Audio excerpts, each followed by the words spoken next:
Good evening, everyone, and welcome to the Newman Center.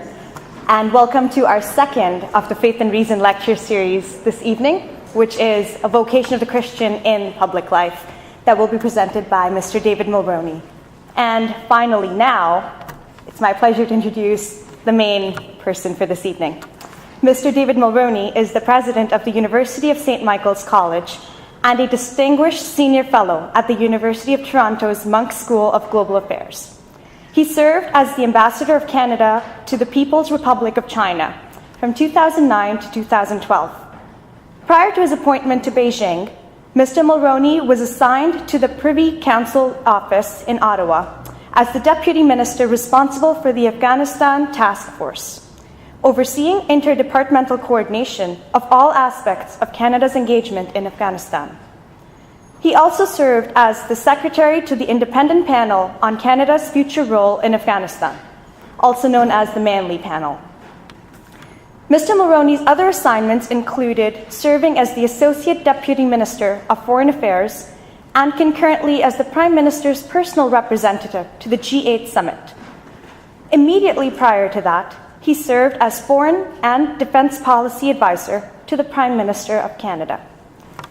A career Foreign Service officer, Mr. Mulroney has had a series of senior appointments in the Foreign Affairs Department in Ottawa, including 4 years as Canada's senior official for Asia-Pacific Cooperation. He served on overseas assignments in Taipei, Kuala Lumpur, Shanghai, and Seoul. From 1995 to 1998, he was the Executive Director of the Canada-China Business Council. Mr. Mulroney is a graduate of St. Michael's College at the University of Toronto. He joined Foreign Service in 1981 and participated in full-time Mandarin training at Canadian Forces Language School in Ottawa. Mr. Mulroney, thank you very much for accepting our invitation, and we look forward to hearing from you. Thank you.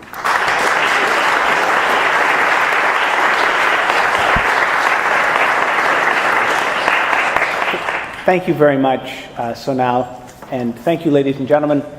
And let me just start before I begin my remarks, because our tradition at St. Michael's is very North American and very cross-border.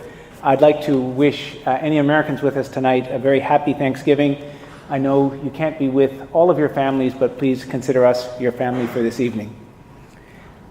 So I've been looking forward to this talk for a long time, and for a number of good reasons, one of which I'll try to make clear in a moment. But I've also been worrying about it.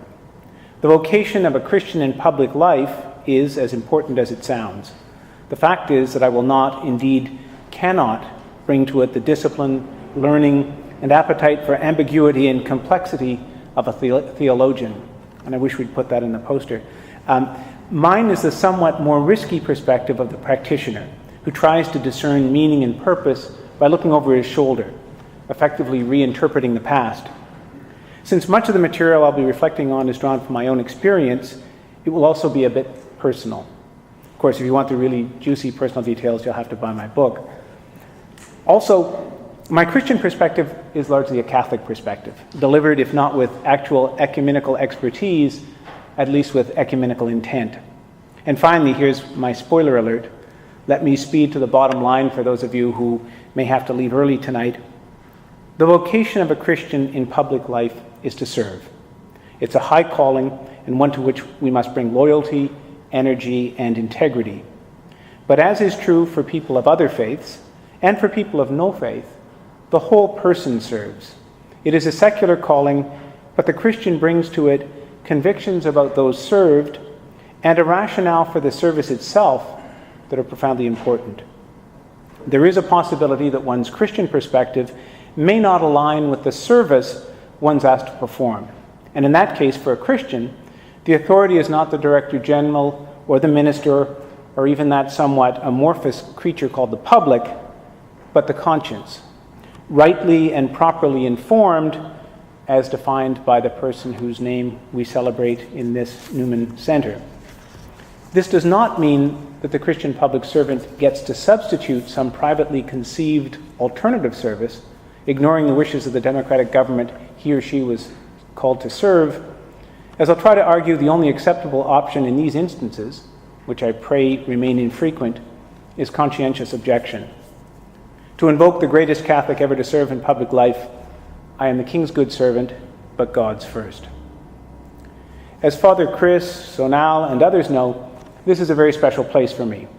Not only am I deeply grateful for everything the Newman Center does, and not only do I see Newman as a valued and essential partner for St. Michael's, but I owe my very existence to this place. Now, I could be speaking metaphorically, using this place to mean the church as an abstract concept, or you might think that I mean this place symbolizes the influence of Cardinal Newman in my life, and both are quite true, but for tonight, this place simply means this place. I owe my existence to it because my parents were married here in 1952. My mother was a graduate of St. Michael's College and had been recruited right after the war to work at a job in Ottawa, which is where she met my father. Just what exactly she'd been recruited to do in an Ottawa that was then beginning to experience the anxiety of the Cold War was never made clear to us. All that she would say is that she had taken an oath, a promise, not to talk about it, and she never ever did. That can seem rather quaint and funny in our era of oversharing, when all promises are conditional, and when the very idea of keeping secrets has a slightly disreputable air. But my mother's thinking was shaped by her faith. The promise she made had required her to place her hand on a Bible, something that she would not have done lightly, or without thinking about the implications. Robert Bolt gets to the heart of this very scrupulous approach to oath-taking in his preface to A Man for All Seasons, his wonderful play about St. Thomas More, the King's good servant I referenced earlier. Bolt is trying to explain something that would seem inexplicable to a modern audience, namely that More, the most brilliant lawyer in England, chose to die rather than taking the easy expedient of placing his hand on a book and mumbling some words that he didn't believe. The explanation lies in the fact that, as Bolt tells us, More was a very Orthodox Catholic, and for him, an oath was something perfectly specific. It was an invitation to God, an invitation God would not refuse, to act as a witness and to judge. My mother was a woman of many parts, and like More, a very Orthodox Catholic. So her lifelong silence, while unusual by the standards of Facebook or the Kardashians, is not surprising. Of course, her Catholic sensibility shaped her views on far more than the importance of keeping her promises, especially her promises to God. It contributed to her strong sense of personal responsibility, of vocation. Although she wouldn't share anything about her work in Ottawa, she instilled in us a deep respect for the concept of service, a belief that, like her faith, connected her to my father. Years later, she would juggle the responsibilities of caring for a young family with the year-round demands of teaching and teachers' college, simply because the Sisters of St. Joseph, who had educated her, asked her to serve. Now, I'd like to tell you that the rest of the family cooperated, piously respecting my mother's secret, but quite the contrary. We pried and teased her about it endlessly. She slipped only once, when she explained a plot point in the movie Dr. Zhivago, something that strongly suggested that she'd been able to read the Russian script in the scene. Years later, at my mother's wake, I met a distinguished older woman who told me that she'd worked with my mother in Ottawa. Old temptations die hard, so I pressed. Had she worked in the same section as my mother? Oh no, she said, shifting her pearls. I wasn't with Barbara. I was in the section that read German prisoner of war mail. My father was even more focused on the concept of public service. The heroes he invoked were the politicians and public servants who had shaped and were shaping modern Canada, people of integrity, vision, and determination. The list was not exclusively Catholic, but it was entirely liberal. He had a lifelong reverence for Mackenzie King, an unshakable devotion that easily survived revelations of King's odd personal life. My father often talked about encountering King as the Prime Minister went about his daily errands on the streets of pre-war Ottawa, unaccompanied by any of the security personnel we take for granted today. A respectful greeting would be returned without further fuss or drama. The almost unrecognizable Ottawa of the 1930s and 40s, a time of competent and dedicated public service mandarins, working alongside equally competent and dedicated elected officials, symbolized for my father that quintessentially Canadian ideal of peace, order, and good government.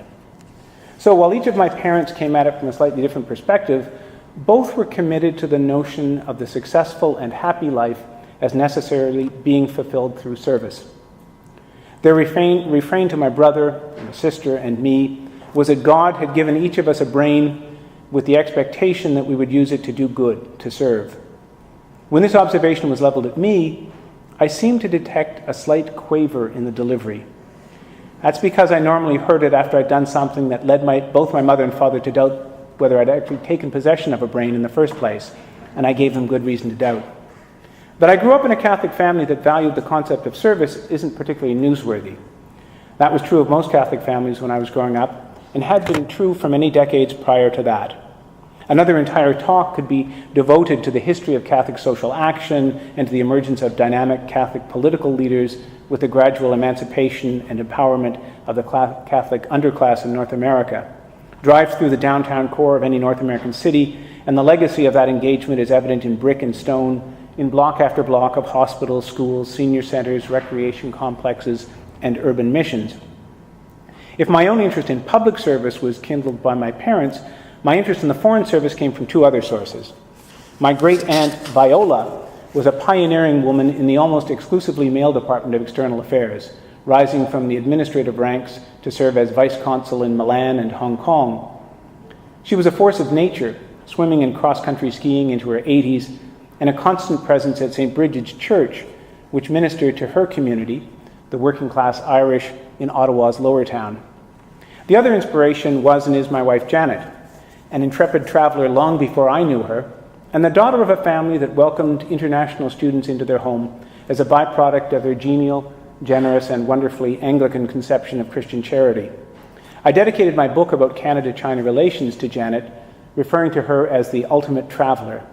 That's an accolade whose accuracy I wearily attest to as I follow her to dangerous neighborhoods the world over to survey edgy museums, the homes of obscure artists, and long-forgotten architectural gems. She's drawn to points of interest unknown even to Lonely Planet. Knowing I wanted to join the Foreign Service and actually getting into it are two different things.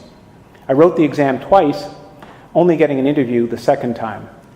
I made myself memorable by passing out in mid-sentence, my head making a rich thud as it hit the boardroom table.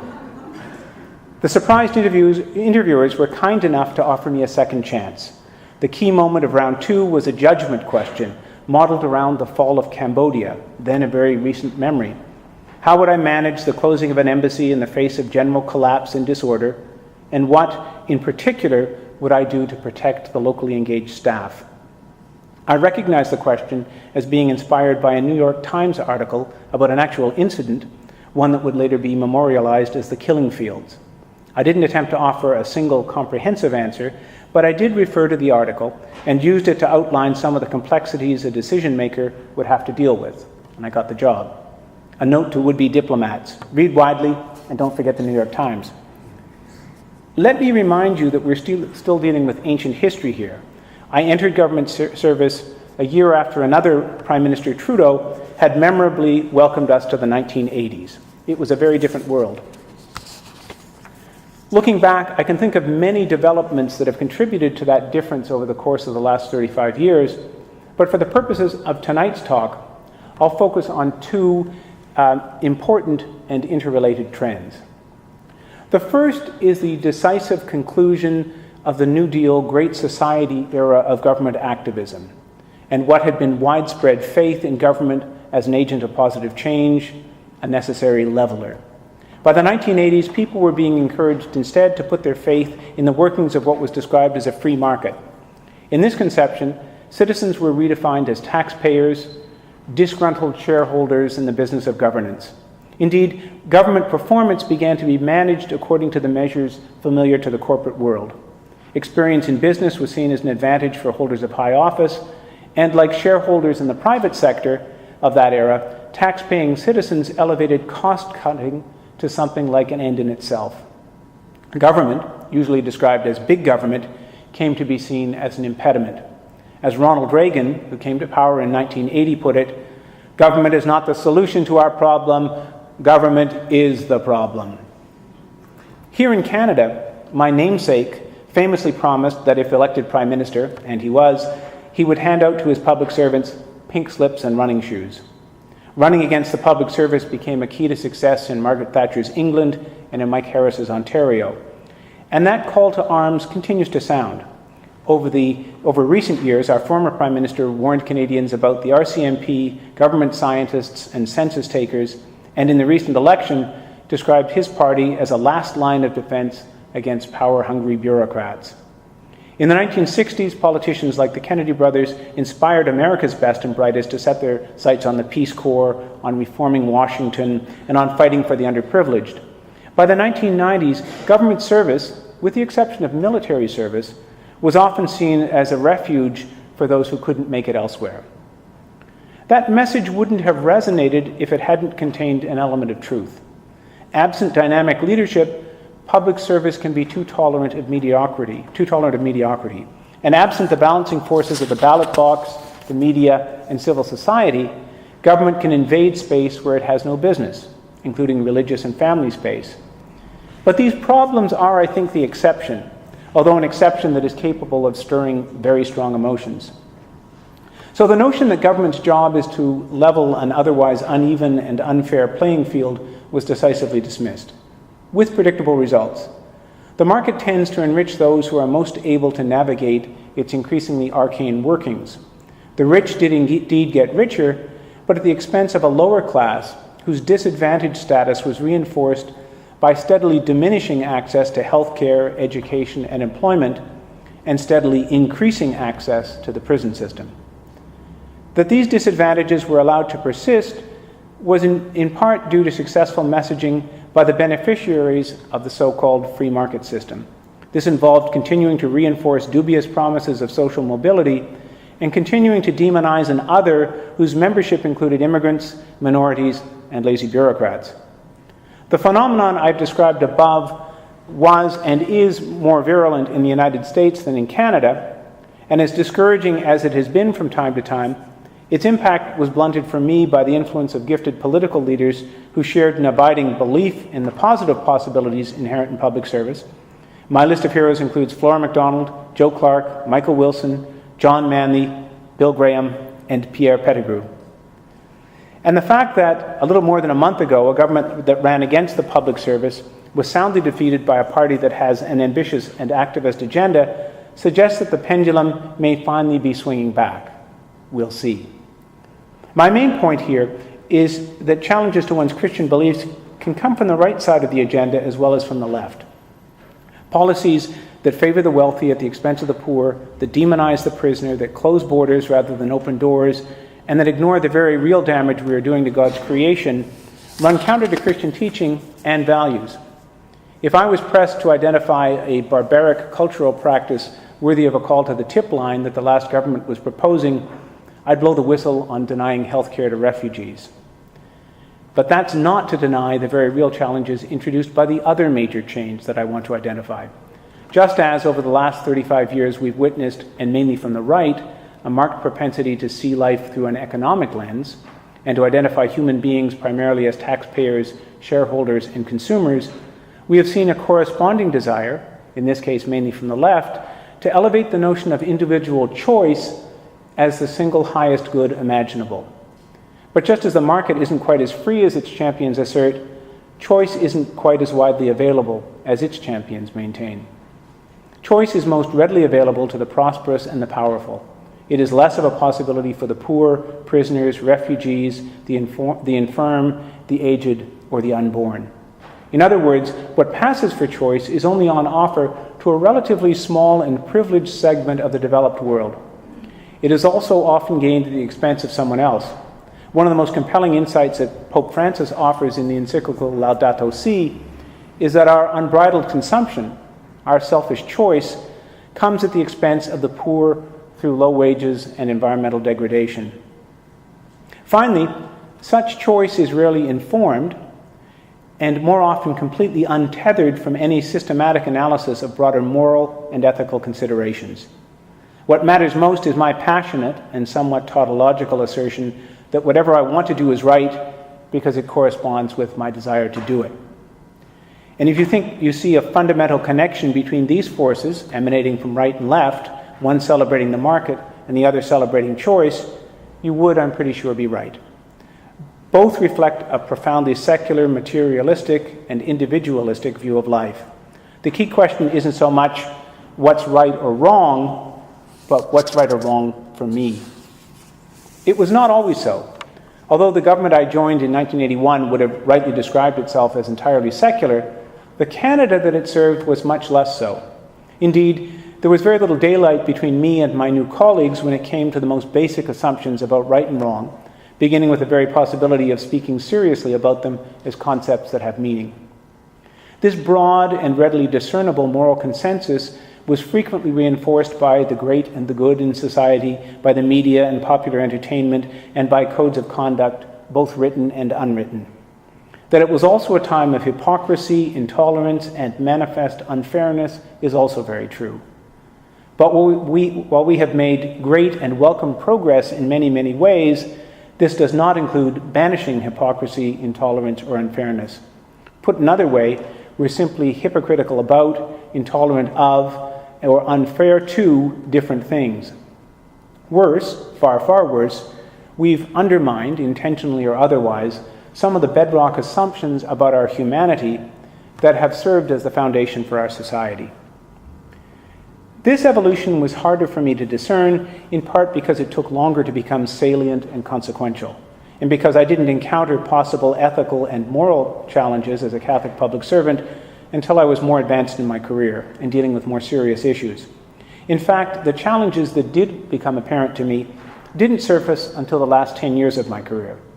Let me offer 3 anecdotes from that final decade that caused me to think that I was, as a Catholic public servant, entering unfamiliar terrain. In 2006, as Sonal mentioned, I was serving as the Foreign and Defense Policy Advisor to the Prime Minister. That is a nonpartisan public service job that requires the incumbent to ensure that the Prime Minister is getting solid professional advice on foreign and defense issues, untainted by the kind of departmental special pleading and self-interest that is often embedded in advice from Foreign Affairs, CIDA, the Canadian International Development Agency, and National Defense.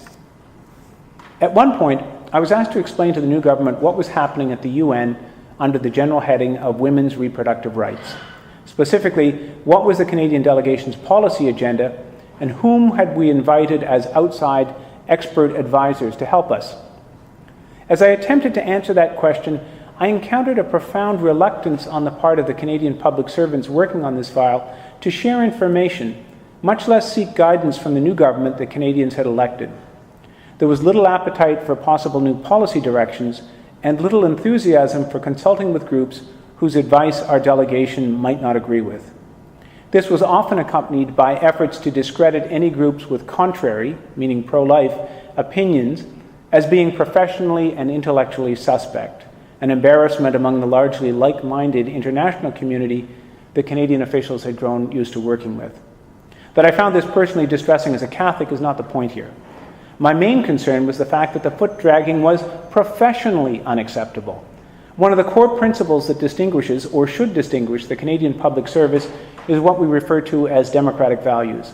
That means that we fully and faithfully serve whatever government Canadians choose at the ballot box, regardless of one's own preference. This is fundamental to a professional, non-partisan public service. This is not to deny the possibility of disagreement or contrary views. 2 other bedrock principles of the Canadian public service are fearless advice and loyal implementation. You are expected to offer your unvarnished professional views, but after that has been delivered, you are also expected to carry out, to the best of your abilities, what the democratically elected government of the day has decided to do.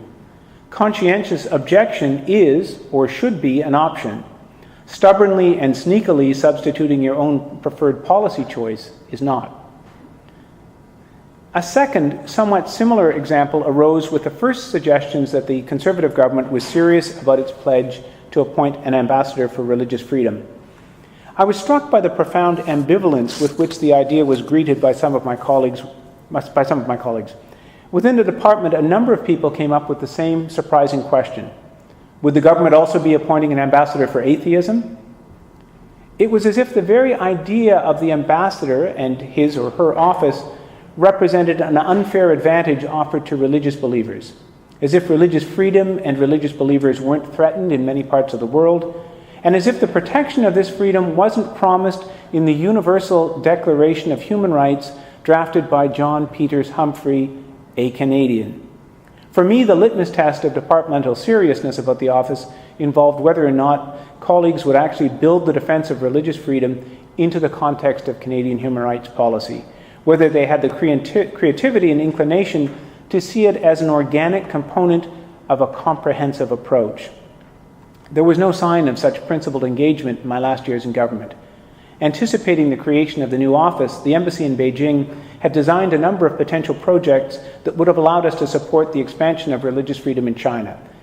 These were ecumenical in nature, involving partnership with struggling Buddhist, Muslim, and Christian communities. But once submitted, they simply disappeared into the black hole of Ottawa indifference. My sense is that the office of Ambassador for Religious Freedom, despite the quality of the incumbent, has not lived up to its potential. That's partly because of public service skepticism, but it's also because the Conservative government played into the worst fears of the bureaucracy by repeatedly blurring the lines between the secular and the confessional, running the office with an eye on Canadian politics and Canadian demographics. This willful confusion is not unknown in other parts of our diplomacy. Appointing an ambassador to the Holy See is a serious foreign policy decision, not a shout-out to Canadian Catholics. The incumbent advances Canadian interests, policies shaped by Canadian voters, which may at times bring our country into disagreement with the Holy See. Failure to do that and failure to live up to that is actually disrespectful to the Vatican as a serious international actor. The Canadian ambassador works for the government and people of Canada, a reality that, if fully realized in light of current policies, could actually make the job very difficult for a Catholic to perform. But I digress. The main lesson for me here is that there is an opportunity, one not yet fulfilled, to do something thoughtful and meaningful and absolutely central to our larger foreign policy objectives in defense of religious freedom.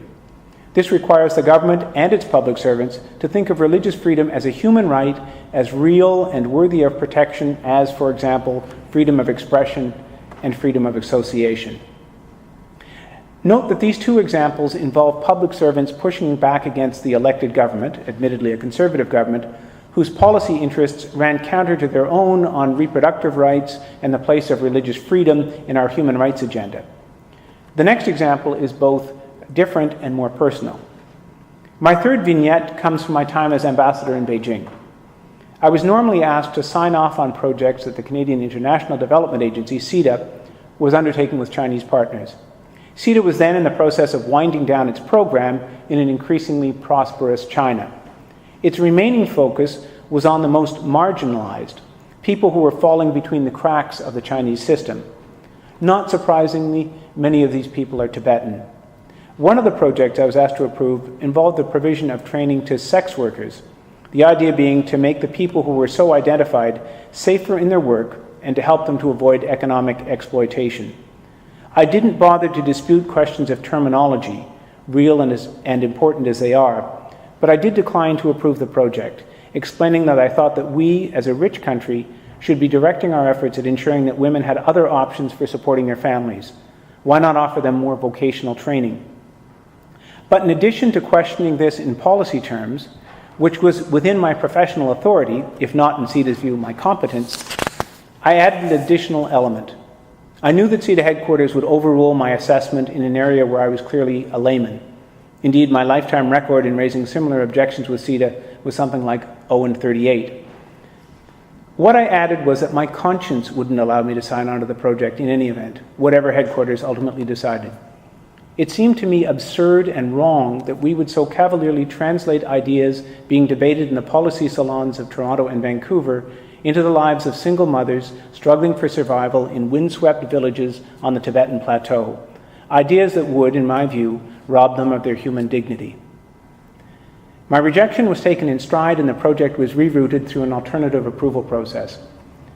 But what shook me was that this was more than a debate about aid effectiveness.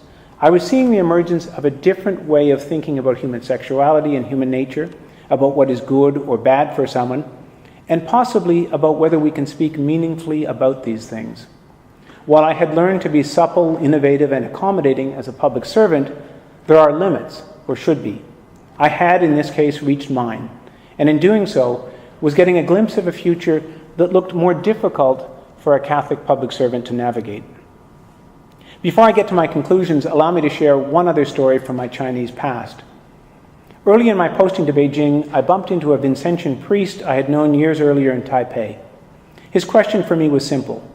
Could we offer space in the embassy for a Sunday Mass for the international Catholic community? The problem for the community was that an increasingly confident and assertive China was again cracking down on the Church. In 2007, Pope Benedict wrote a wonderful letter to Chinese Catholics in which he had encouraged a spirit of reconciliation between the official patriotic Church and both the loyal underground Church and the universal Church beyond China's borders. But the early shoots of this warming trend were quickly trampled by the Communist Party. Bishops and priests came under aggressive forms of surveillance and control. Foreign Catholics who had begun to attend Mass in officially sanctioned churches with some degree of confidence were no longer feeling at home there. And those who lived in Beijing's sprawling outer reaches, who couldn't get to official churches with their children, were finding it much more difficult to book space for Mass in hotels or in the community centers of various expat enclaves. Function rooms would be reserved, but the bookings would be mysteriously cancelled at the last minute. I thought about this for some time. It was the fall of 2010, and I reflected carefully on the visit of Pope Benedict to the United Kingdom, which was happening at that time, a visit that offered an inspiring rationale for the ongoing relevance of religion in the public square. Opening up the embassy for Mass when no other space was available seemed a good example of the kind of thing that he was talking about. But still I pondered. You have to be very careful in official life when you make a decision that ultimately benefits you in private life. This went on for some weeks until Janet, as she often does, encouraged me. In a matter that did not, by the way, meet my standards of diplomacy, she encouraged me to move from reflection to action. I pulled together a group of Catholics in the embassy, and together we formed a committee to support the Mass. We volunteered our labor to set up and take down the chairs required to receive several hundred visitors each Sunday, and we arranged to recover the cost that was required to mount additional security to screen the heavy flow of guests. The response was very enthusiastic. Our parish, Our Lady of China, supported many good local causes, including helping abandoned seniors in communities around Beijing and helping many of the workers and their families who come without official papers to work on the construction projects all over the city. The Church also kept the foreign Catholic population connected to the Universal Church. I was proud to welcome international visitors to the embassy and thought that our Mass spoke eloquently to Canada's support for religious freedom. We offered a similar welcome to other religious denominations for their services, but had no takers. Foreign believers of other faiths were generally better treated than Catholics. Mass with that special parish community remains one of my happiest memories of China. I felt that at the end of my career, my personal life and my professional life were coming back together, that I was coming home. But my happiness wasn't unclouded. We were able to welcome Catholics from every corner of the world but one. I was not able to welcome Chinese citizens to the Mass. Doing this would have been a contravention of Chinese law, imperiling the Chinese participant, the priest, and the Mass itself. But there was more. I was also recognizing my duty as the public servant I had never ceased to be. I wouldn't just be breaking the law as a private citizen, but as a public one, Canada's official representative to China. I had put my hand on a Bible too, and was bound to serve a Canadian public that extended beyond my Catholic community. As I put it in my book, I wasn't the ambassador of the Republic of David Mulroney, as totally cool as that would be. It wasn't an easy decision to make, and I prayed that the Chinese who clustered to peer through the gates as visitors filed in for Mass, or as we assembled for events like our Palm Sunday procession, would be prompted to ask questions and investigate. I hoped that we might be creating a space, albeit tiny, for faith to enter. Let me try to draw some broad conclusions from these remarks and offer something like a concluding to-do list for us to consider. First, For Christians, there's no escaping the call to service. The call comes from two directions. On the one hand, while society may not always accept our explanation as to why we serve, it values the service. We should serve because we're good at it. Christians represent a human resource that the world needs, whether it acknowledges it or not. The call in the other direction is more profound, indeed impossible for us to ignore, because it comes repeatedly from the lips and the example of Christ himself. And if anyone can find the passage where our Lord also said that service would be easy or widely appreciated, or if it got too difficult, we could slip away to sulk in our splendid Christian isolation, if you can find that passage, please share it with me after the talk. Second, we will almost certainly be faced with more situations that leave us in an uncomfortable minority position on what society sees as the wrong side of the democratic divide. But that doesn't mean that we should interpret that as banishing us from the ranks of the servants and forbidding us to share our gift of service. Let's remind ourselves that while we may feel embattled, the public agenda is still broadly open to us, but we have to be willing and able to embrace it. This becomes easier if our first impulse is not suspicion or fear or antagonism, but charity. Early in his pontificate, Pope Francis let us in on a little secret.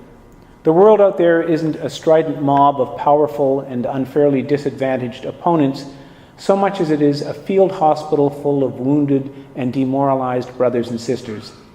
We have many opportunities to serve. Our list of Christian priorities includes service to the poor, the imprisoned, and those who have been driven from their homes. In a talk given at Regis College last week, Jesuit Father James Martin reminded us that the Holy Family were refugees. Jesus was a refugee. And in Laudato Si, Pope Francis has called us all to think about how materialism, greed, and a naive faith in technology have combined to threaten our planet, with the poor as the first and most vulnerable victims. But I'm not going to stand here and tell you that Catholic public servants can anticipate the broad sunlit uplands of societal approval and support in all areas.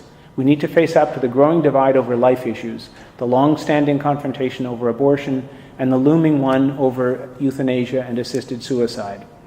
This is a challenging reality for many elected officials, for domestic public servants with responsibilities for a broad range of social services, and for Canadian diplomats and aid experts who look at these issues from a global perspective.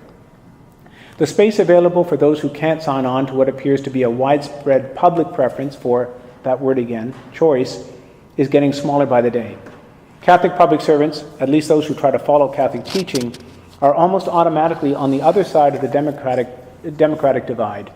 Worse, there's a growing tendency to argue that the debate is over, and that in some important cases, public service is only available to those who accept this. Witness the position taken by the Federal Liberal Party in the last election.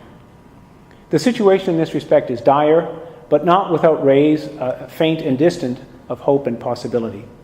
To paraphrase my parents, God equipped us, or more correctly, equipped you, with large and powerful brains. They need to be used. Consider the example of Thomas More, who used his brilliant legal mind to defend himself and his conscience. We need to think things through with an idea to our public and democratic responsibilities, which are not unimportant or to be given up lightly, but also with a clear sense of our values, the things that define us, the things that are non-negotiable. We also need to accept the fact that the difference may ultimately prove unbridgeable. Remember that Henry VIII ultimately brought More, for all his legal skill, to the place where, as Robert Bolt reminds us, he located his very self. He was ultimately faced with an existential question. But let's also remember that there are many steps and decision points before such fundamental decisions are played out. There are many chances to bring to bear a policy perspective that has been enriched by Christian tradition, chances to ask that other options be considered or a broader range of experts be consulted, particularly on issues as important as those relating to human life. I am not naively suggesting here that such arguments are easy to present to an increasingly secular and skeptical audience, much less that they will succeed, but they have no chance if they have no champions. Sometimes simply having the courage to raise alternative views serves to keep the discussion alive and protects the space for principled and legitimate dissent. What is most essential is to challenge attempts to deny the possibility of this alternative view, to challenge attempts to cut off debate. It helps enormously if in doing this, we're able to bring to bear the full power and beauty of the Catholic intellectual tradition, which encourages a sweeping, comprehensive, and thoroughly connected worldview. Our defense of life is intrinsically and organically connected to our defense of the poor and of the planet. Now, this job almost certainly is beyond the scope and ability of most public servants working alone, although there was one servant who was doing an exemplary job of this, and I refer, of course, to the Holy Father. While even he may not be able to sway broader public opinion, his voice and that of others help to create a space and respect for what I would refer to as Catholic conscientious objection. This is, admittedly, the fallback position, the last line of defense, given that beheading is no longer the punishment for seemingly recalcitrant public servants. It is, in fact, an alternative that the Holy Father himself endorsed and spoke about on his return from America. It may be the possibility, the safe space that enables Catholic public servants who have responsibilities in these areas to continue to serve on those files and areas that remain open to them.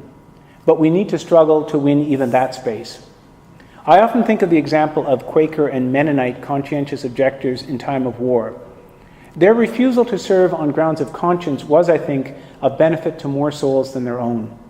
Their conscientious objection created a sense of awareness and some uneasiness in the general public, even a wartime public filled with patriotic fervor. If these good, hard-working, and courageous people think that killing other people, even our enemies, is wrong, why is that?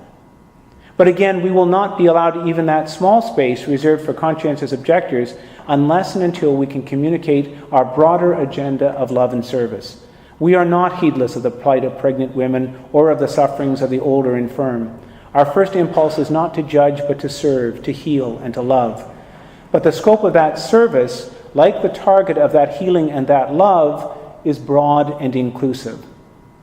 So who beyond the shining example of Pope Francis can help create that space for Catholic public servants? How can we enable them to continue to serve by protecting their freedom of conscience, protecting their right to opt out of decisions, actions, and policies that they consider to be wrong? As I was thinking about this, I was trying to come up with a list of people and organizations that I could task with useful activities before saying goodnight and going home. But in doing so, I was troubled by the annoying realization that, as president of a Catholic university, the list probably includes me. So let me close by offering 3 things that I'd like us to do at St. Michael's. First, we can continue to explore complex moral and ethical issues, bringing what Father Peter Bisson of Regis College refers to as a discerning integrity to our examination of the theological principles that underpin our position. It occurs to me that Canadians may not always agree with our views, but they expect us to have views. And in this time of tumultuous change, would feel comforted by the awareness that there's a thoughtful alternative to a general tendency to elevate the individual above all things. Second, and related to this, is the need for witness, the public presentation of the Christian perspective. I was recently in a meeting with a colleague from another Catholic university who talked about a public position taken by a division of that university. This position directly challenged Catholic teaching on an important moral issue. There was a pause and then a general murmur of support among other colleagues, all in the world of Catholic education, for what was presented as a necessary defense of academic freedom. But what occurred to me afterward was that we are sometimes better at defending and protecting critical, but ultimately fairly mainstream voices than we are at sharing a Catholic moral and intellectual perspective that is truly, distinctively, and admittedly in these days, disruptively different.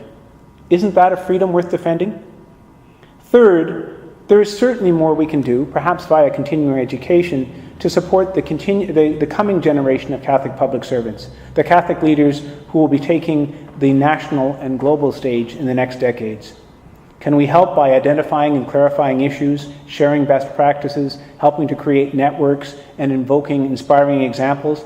Can we seek out or encourage similar initiatives in other provinces, in the US, or in the wider world? Think of things like an introductory course for aspiring Catholic leaders, or a mid-career refresher course on ethical behavior for public servants and others navigating a seemingly featureless ethical landscape.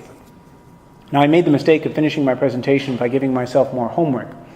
This is a discussion worth continuing and an intellectual vineyard where many laborers are needed. Good ideas are always welcome. It's not as if we don't have a rich tradition to draw on.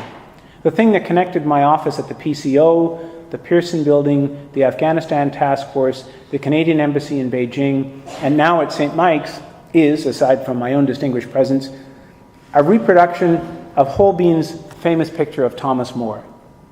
Brilliant lawyer, distinguished Lord Chancellor, the King's good servant, but God's first. Thank you.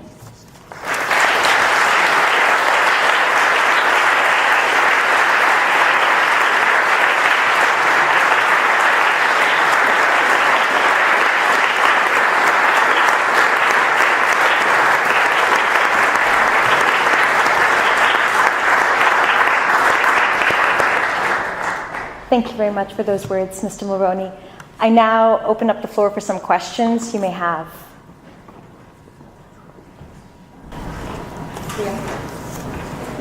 Hi, Mr. Mulroney. Thank you very much for your talk.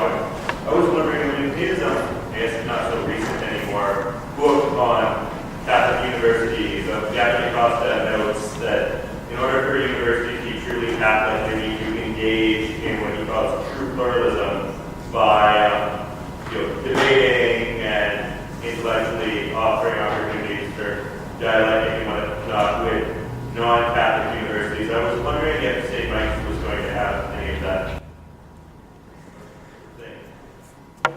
I certainly hope so, and we'll be looking at doing that. And by the way, one of the things I used to warn against and defend against when I was in government was intellectual piracy.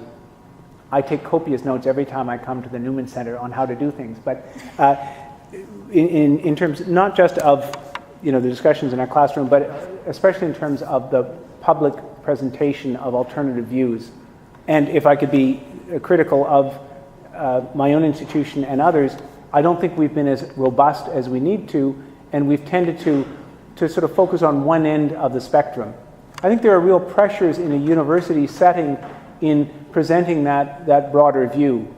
And the danger is, if you succumb to those pressures and you adopt that habit of only hewing to sort of one side of the spectrum, or only presenting or only exhibiting tolerance of one set of views, it becomes increasingly hard for you to aspire to something more. So that's a challenge that I want us to take up at St. Michael's, and that's going to mean some hard work at actually identifying people and bringing people in.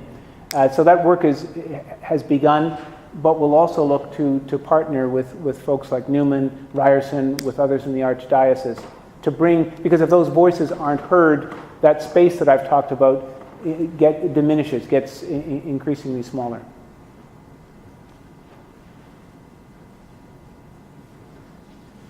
Yes?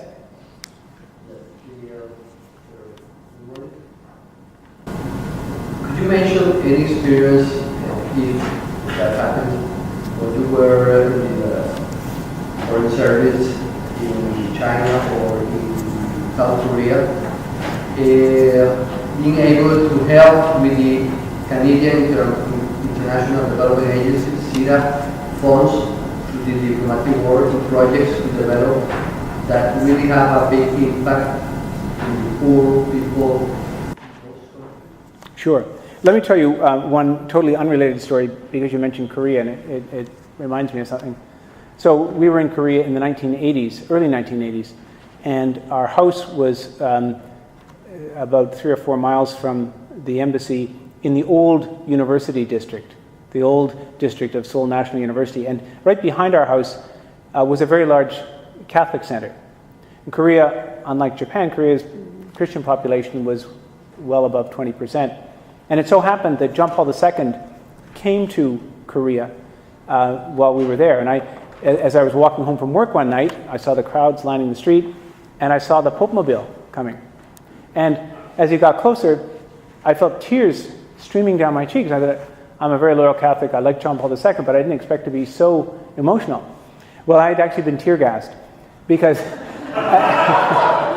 at that time, if any visitor came, and Reagan came, and the Secretary General of the UN came, and any visitor, all the students came out to protest against the government, and the response was to spray pepper fog. Now, they weren't protesting John Paul II, they were just protesting because it was a big event, and I kind of caught wind of that. So there was a little bit of real emotion, but a little bit of extra.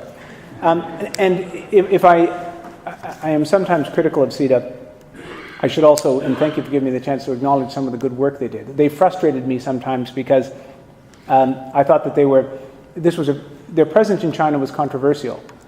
There was a famous cover of The Economist that showed a Chinese rocket, the Chinese space program, and the caption was, why does China get development assistance?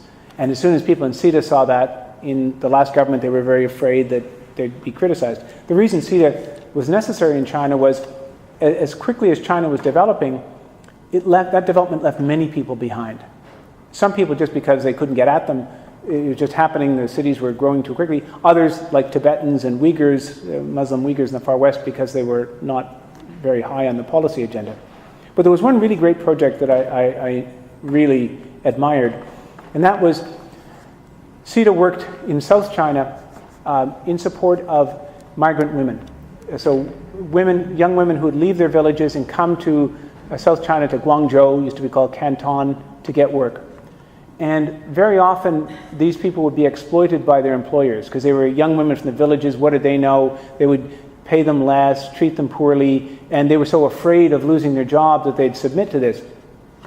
And one of the things that was changing in China that was really interesting was CETA came up with this idea, and it wasn't as if Canada was standing on a soapbox saying, we have these great ideas, China, come and listen. They worked with the All China Women's Federation, they worked with the governments, because there are good people in government in China who don't want to see that exploitation. They even worked with the railways, and the railways said, well, we often see young women on our trains heading to the big city. If we think they're at risk, could we give them a pamphlet? We said, yes. So it was a wonderful partnership. What frustrated me, though, was because CETA was in this crouch, this defensive crouch, they would never talk about the project. And at one point, somebody from CETA said, look, the Toronto Star reported on our project, and Canada wasn't mentioned. And I said, I don't think that's a victory. I'd like Chinese people to know that we're actually succeeding. So what happened was the former Governor General, Michael Jean, came to China. And I was able to kind of influence her program a little bit, so I added in that she would go to this center for migrant women, and people didn't sort of catch on to it until it was too late. And it was a remarkable event, because Michael Jean, being a great communicator, just told Canada's story in China so perfectly. The day before, I'd seen her at Fudan University with the elite students of China, young men and young women on the fast track, and she charmed them with her stories of coming to Canada and talking about her struggles, and she was magnificent. Then we went to this kind of factory district where all these young women talked to her, and at first they were very nervous. Who's this person? What's this all about? The very term in Chinese, Governor General, Zongdu. The Chinese, why do you have? Who is this person? He said, it represents the British Crown. I said, what? And so it's very hard to explain the Governor General to Canadians, let alone to Chinese. But we just said, take our word for it. You'll like her. So she went in and talked to these students, and she broke down their inhibitions. She said, you know what? My family came to Canada, and we were very poor, and we struggled, and in some parts of Canada there was even some racism, but we dealt with it. And then my dream was to become a broadcaster, and it was a wonderful, wonderful experience, and a kind of very emblematic of what CETA was trying to do and what Canada was trying to do. And then, to make matters even better, Michael Jean went out and spoke to reporters about what Canada and China were doing together. So there were times when CETA really got it right and could really do the right thing. There were also, really good NGOs in China. So one of the ones that I really liked was called Jinde, and it was a Catholic NGO in the city of Shijiazhuang, which is the city where Norman Bethune, where his monument is, close to where he died fighting the Japanese. And so this Catholic NGO worked with HIV/AIDS patients. They provided counseling. They provided assistance to the elderly. And I got interested in them because attached to the NGO was a seminary. And at the time of this Chinese crackdown, after Pope Benedict had warmed things up and made things possible, and then the party began to crack down again, they'd actually imposed a party leader, a party hack, a communist official, to be the head of the seminary. And what really impressed me was the seminarians went on strike. they went out and said, well, we're not going to work. And so the Chinese said, how can you, they're on strike, what are we going to do about it? So they finally had to they're very pragmatic. They know when they're losing a public relations issue. So they got this guy out and they brought a real priest back into the seminary. But I wanted to go and see them. And I did get to see them. And I got to know them. And when I did things in China, especially if I was going to try to see some Tibetans or Uyghurs or go to a house church, I would do that in the sort of quiet part of my program. When I said I need some downtime, then I'd go off and do that because I couldn't ask the government officials who tailed me all the time if I could do that. So on this one occasion, I wanted to go see the priests at Jinda. So I called them up and they said, David, most welcome, please come, but don't come without getting permission because we'll get in trouble and it'll bring the authorities down on our heads. So please get permission. So I called the local foreign affairs office of the city, which is, by the way, bigger than Toronto. And I said, I'm doing this, I'm doing that, but I'm also going to see those priests at Jinda. Well, why do you want to go see them? And we had this back and forth. I said, so I'm going to see those priests. Your ambassador, when he travels around Canada, can go anywhere he wants. Well, it could be dangerous. And so finally they said, yes, you can go.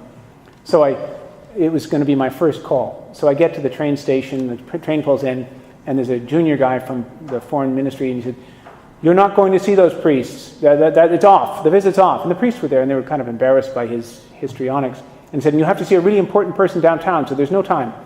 And I said, well, when exactly do I have to go downtown?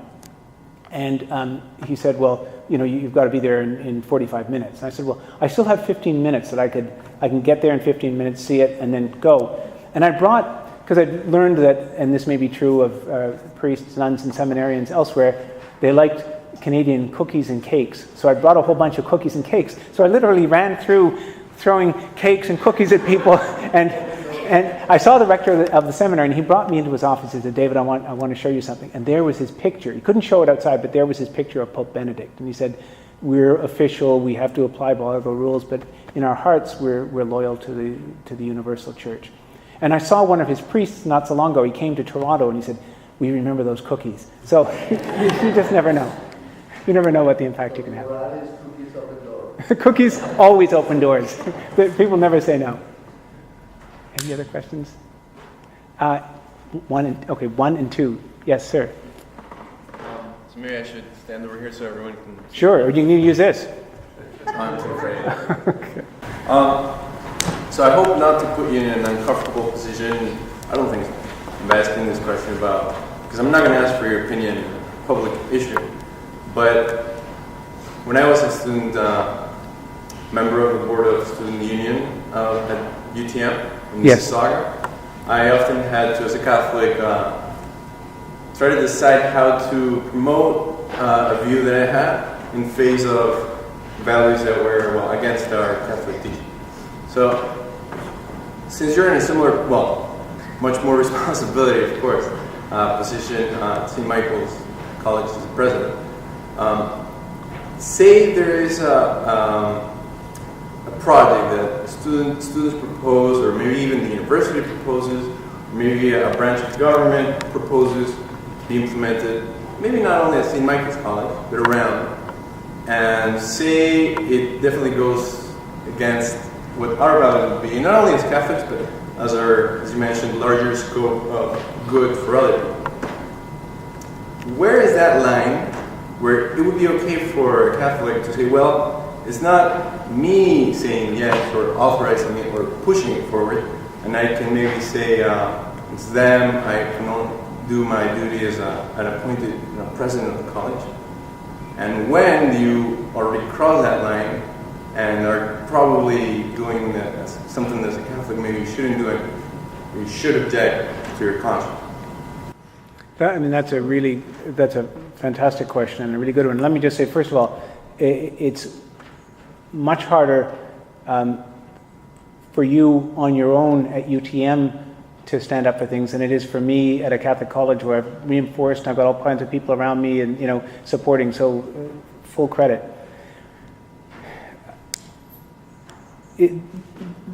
This issue, well, there are a couple of manifestations of it. To be very honest, I used to get a little frustrated listening to Catholic politicians in Ottawa who'd say things like, I took this very courageous stand against the church because, I'm not afraid. Actually, was it that courageous? if the church, are you more worried about the church or the Globe and Mail, the Toronto Star, Maclean's Magazine, the CBC? I mean, these positions are not all that courageous sometimes that they take.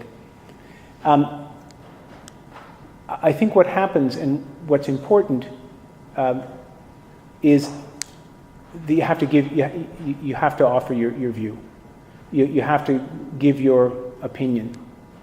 You have to give your opinion because your witness needs to be heard, and people need to remember that there's this diversity of views out there, that there are other ways of looking at things.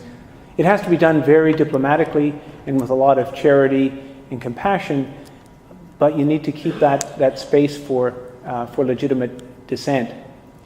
And what I worry about, in my position, if you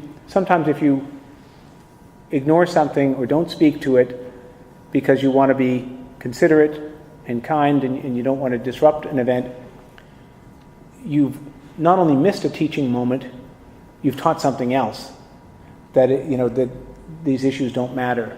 So sometimes it means creating a little bit of unpleasantness or ruining the consensus at an event by saying there's a different view, there's a wider view, and this is where I come from. And it's not easy. That's why I talked about in some of the coursework, trying to build networks, trying to have people who can reinforce you so that you know you're not alone. When I was your age, the world was different, and I had all kinds of reinforcers, who said the same things. I saw this reflected back at me in the media and in much of the press, and so it's much harder now. I think that landscape is, as I say, close to being featureless. So I admire you for what you've done. Not easy, but it's still absolutely essential, because every time as we get quieter and quieter, that space is diminished. And most dangerous of all are the people who say you can't even raise these issues. It's not acceptable to raise these issues. We've got to keep that space alive. Yes. Thank you. My name is Matthew. I'm a student at Regis College. I think your talk tonight raised some very interesting questions about conscience. And Yes. I think underlying that is a realization that there's a change in human anthropology, or our understanding of what it means to be human. You've quoted 3 Jesuits tonight. I'd like to quote a 4th. He also spent some time in the East, and he said that in the church, Africa has the life, Europe has the truth, and Asia has the way. With your experience in China, do they have a different understanding of what it means to be human? And how can that enrich our understanding as we study it here? One of the problems I see here is that in the West we're tending to emphasize a more scientific mindset. We're moving away from the humanities. And the humanities that we did study were largely just Western, and it didn't take into account any of the wisdom in the East.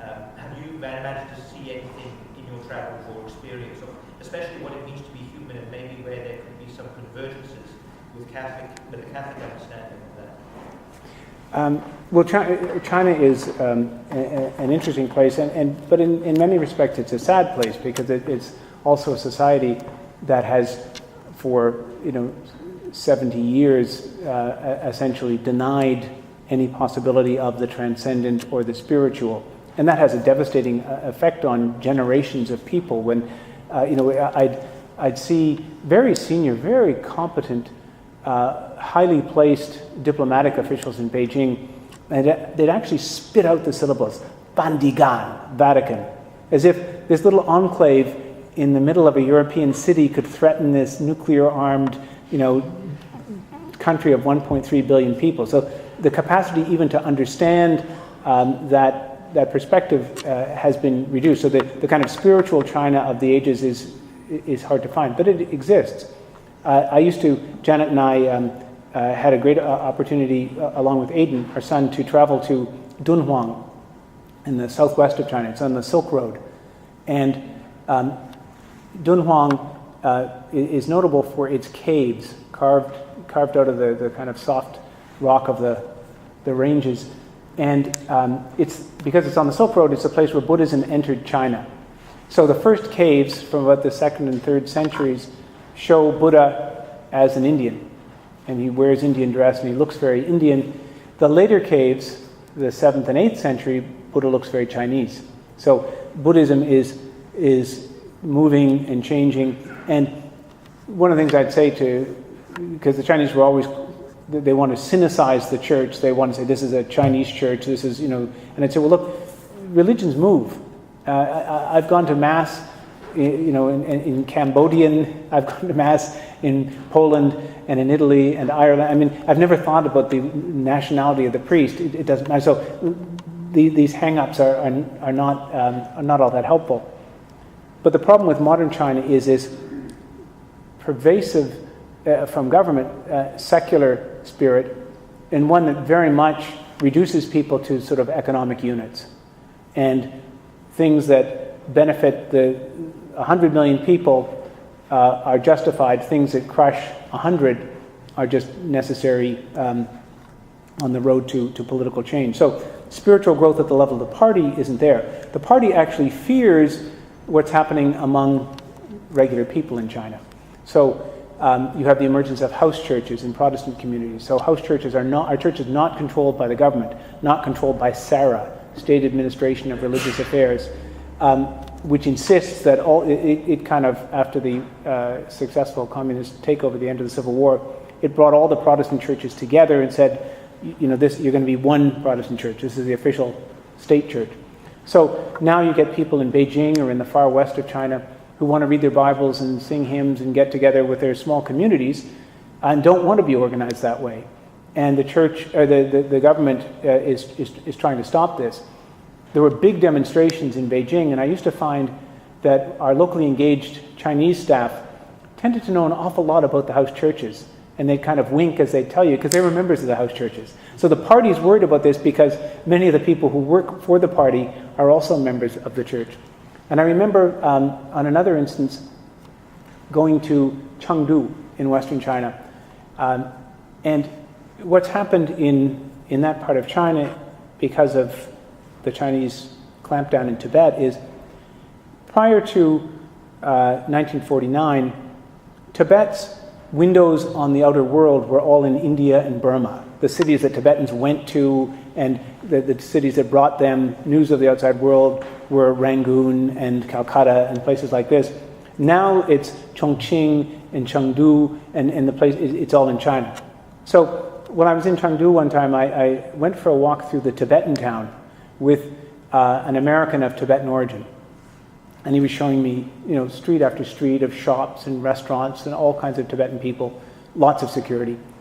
And I noticed a great many shops manufacturing and selling artifacts for temples, statues of the Buddha, candle holders, magnificent objects. And I said, what's this for? Who's buying?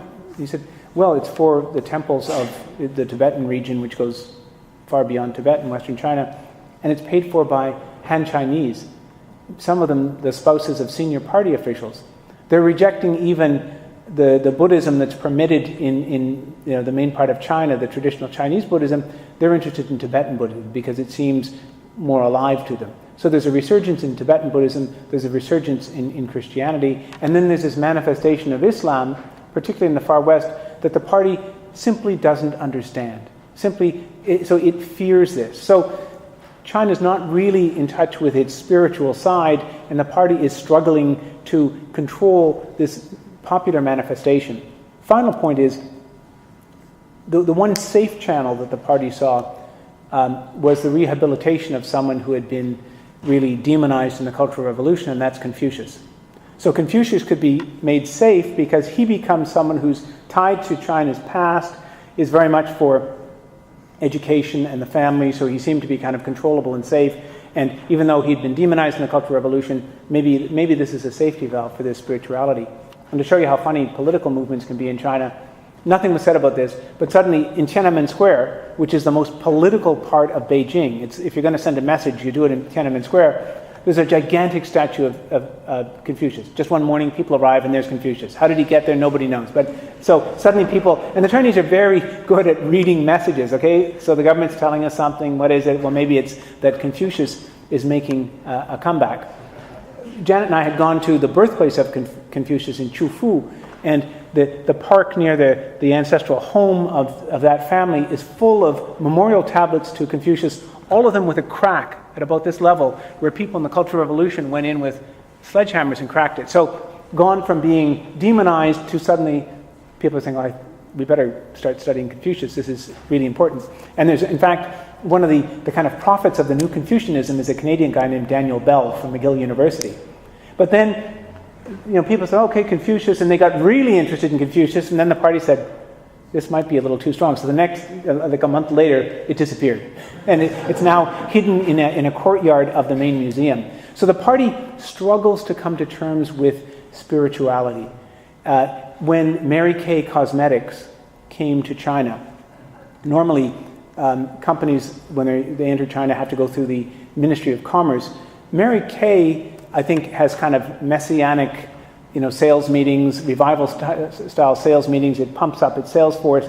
And so Mary Kay had to go through the State Administration of Religious Affairs because it was a motivator. So there's a great book, if you haven't read it, is called The Picture Palace of Matteo Ricci. And it's a book about, Jonathan Spence wrote it, and it's really an account of the great Jesuit Matteo Ricci, and the main sort of storyline of the book is about that technique used in medieval times and in the Renaissance to memorize, creating a house in your mind and putting objects. So Matteo Ricci creates his house in his mind, and in each room he puts another Chinese character until he has this incredible understanding. But the book is about his efforts to. His vision was that he would win converts if he went to the very highest levels of society. If he could get to the emperor, he could then convince Chinese people. And what he found instead, he never got to the emperor, although the emperor knew of his presence and gave the land on which the cathedral now stands. But he had very tough going, and it's quite interesting. One of the things that Ricci found was the idea of the crucified Christ was very difficult for people in Chinese society to understand. They looked at this and said, that seems like something that would happen to a criminal. We don't understand this. And they were so shocked by the image that came to them very suddenly that it was an impediment also. But what he found was that images of the Blessed Virgin, and remember, he'd have maybe 2 books in his possession, and he'd have to wait another 18 months or 2 years for a book to come from Italy to replace the one he'd given away. But images of the Blessed Virgin reminded Chinese people of Guan Yin, the goddess of mercy, that manifestation of mercy in Buddhism. So he used Guan Yin and Our Lady as a way of bringing people into their understandings. But it was tough sledding for Matteo Ricci. Great man, but tough sledding. There's maybe time for one more question. So now, you should tell me so now. If there is one, yes, ma'am. My background is non-Catholic Christian. Yes. So there's something that puzzles me all the time. When I'm conversing with somebody and I say, well, I'm Christian, and people have often said, no, I'm Catholic. So that's always puzzled me because my understanding of Christianity, Christian, is an umbrella, and under it are the Protestants, Catholics, and so on. And I was mentioned by the title today, the topic, the vocation of a Christian in public life, not even say Catholic. So actually I came here not that, I'm anti-Catholic, but I'm pleasantly surprised. And I just want your definition. If I talk to you and ask you, are you Christian? Would you say no, I'm Catholic? And sorry, just out of my sense of unworthiness as an ecumenist, I said that at the outset that I'd spend more time on my own perspective on Christianity, and I very much would say that as a Catholic, I'm a Christian, although I struggle to be both. But there's a very interesting thing in China. This is an area where the Jesuits, who normally have the best ideas, regretted their early success. So the first Christian presence and significant Christian presence was the Jesuits. So then comes the fateful opportunity, the fateful question in China, well, what are we going to call you? What is this thing? And so they came up with a very evocative name, Qianzhu Jiao, followers of the heavenly path, Catholics. So if you go to China now and they say, what are you? First, they get totally mixed up. But if you say Qianzhu Jiao, they have a sense of that. So, and then they'll say, oh, but that other person is Christian. So you're not a Christian, because the Protestant missionaries who came second outdid the Jesuits because they went for the simple, straightforward Jidu Jiao, followers of Jesus, Christian. So for Chinese people get endlessly confused. They say, did you say you were a Christian or a Catholic? It's the same thing. The only time I was ever asked in public life about my religion was in China. And we had a social media presence on what's called Weibo, which is like Twitter in China. We ended up having several 100,000 followers, and it was a great way for us to tell our story, to reach out. And I'd talk about my travels in China. Interestingly, only a few times did I ever get really negative feedback from our followers. And we said, by the way, we'll tell the story of Canada, we'll answer honestly. If you have criticisms, we'll leave them up. As long as they're not hurtful to people. And so we kept all this stuff up. So only 2 times did I ever get really negative feedback. One time was when I went to see a dairy in China, a huge dairy up in Mongolia, where they were processing milk to serve, provide to families all throughout China. Great demand. And they had wanted to find out about Canadian dairy cattle.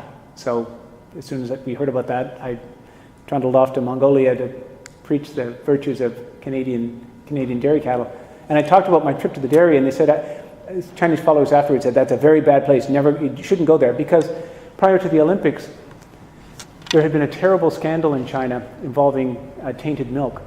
And Chinese dairies, to cut their costs, had spiked their powdered milk with melamine, and hundreds of thousands of babies had got sick. So I used that as an opportunity to say, we think that cooperation with Canada would actually be a good thing, et cetera, et cetera. So it was an interesting exchange. The other time I got a really negative, though, was, and this happened several times, if ever I tweeted that I'd gone to a mosque, I'd get negative responses from people saying, why are you going to see those people? They're kind of troublemakers, and and so I would turn that and talk about my own experience as an outsider, and how one of the things that I really enjoyed about mosques in China was seeing how they also incorporated Chinese architecture, and it would be a way to kind of change the discussion. But anyway, on one occasion, we had a lot of, I was answering questions from our Chinese followers, and I had a lot of my Canadian embassy colleagues around the table with me. So suddenly one of the Chinese followers said, do you believe in Jesus Christ? And it's a wonderful question to be asked. It's one that is never asked in Ottawa in the Canadian Public Service. And so I looked around the table and I just watched as heads kind of came up very sheepishly. And I said, I do. That's a central belief in my life. And they said, so you are a Christian? I said, I am a Christian. So I answered the question that time, and I think I gave the right answer. Thank you. Thank you very much.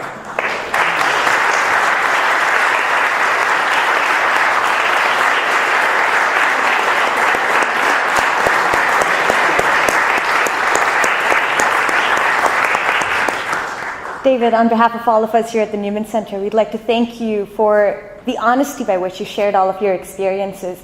You've given thoughts to consider and also words of empowerment, not only for those of us discerning a career in public service, but also for all of us as citizens of a democratic country. Thank you. Thank you so much.